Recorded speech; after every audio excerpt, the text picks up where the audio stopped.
ಸಂತಾನ ಬಯಸಿ ಅಹೋರಾತ್ರಿಯಲ್ಲಿ ತಪಸ್ಸು ಮಾಡಿ ವಾನರ ಕೇಸರಿ ಕುಲಸತಿ ಗರ್ಭ ಧರಿಸಲು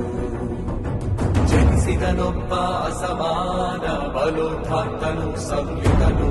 ಅಂಜನಿ ಸುತನು ಪವನನಂದನನು.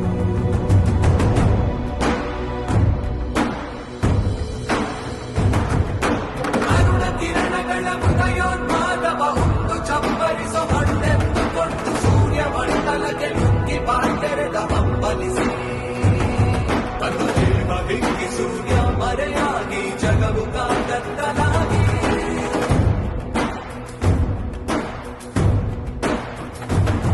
ಅದ ಗಮನಿಸಿದ ಆ ಅಮರೇಂದ್ರ ಬಂದು ಐರಾವತದ